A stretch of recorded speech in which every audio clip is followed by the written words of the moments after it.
भक्त का जैसा समर्पण का भाव रहता है, उसी अनुपात में उसे कुछ प्राप्त होता है। द्रौपदी के एक कण चावल के बदले में उसे अक्षय पात्र भगवान ने सौंप दिया। सुदामा के 3 मुट्ठी चावल के बदले में उन्हें तीनों लोक सौंप दिया।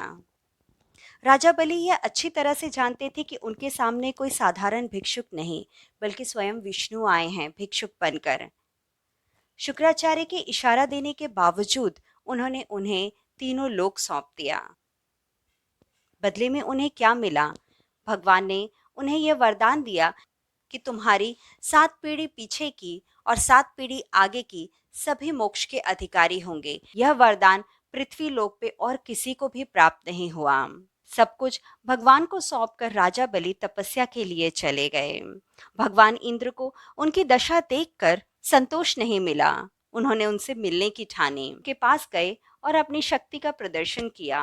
राजा बलि ने बहुत सुंदर उत्तर दिया कि जरा सोचिए कि मेरे सामने भिक्षुक बन के कौन आए? स्वयं चतुर्भुजी विष्णु। उनसे बड़ा इस तीनों लोक में कोई नहीं। और मैंने दान में क्या दिया? तीनों लोक। उससे बढ़कर किसी ने आज तक दान नहीं दिया।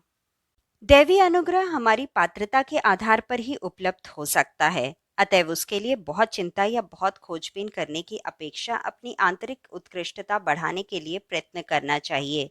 सत्पात्रों की उचित सहायता एवं मार्गदर्शन करने के लिए ईश्वरीय नियम अपने आप काम करता है। उसकी पूर्ति अनायास ही होती है। गुरु ढूंढने नहीं पड़ते।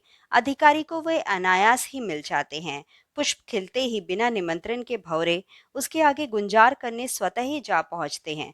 जहाँ पर जितना गहरा गड्ढा होता है, वहाँ उतना जल भर जाता है। कम गहरा गड्ढा बड़े सरोवर के बराबर जल कैसे प्राप्त कर सकेगा? बादलों पर कम देने का दोष भले ही लगाया जाए, पर वस्तु स्थिति यही है कि गड्ढे की गहराई ने उसे प्रचुर जलराशि संग्रह करने के लाभ से वंचित रखा। बादलों का सरोवर और गड्ढे में से किसी के साथ पक्षपात नहीं था। उनने समान वर्षा की, पर लाभ उन्हें अपनी पात्रता के अनुरूप ही मिल सका।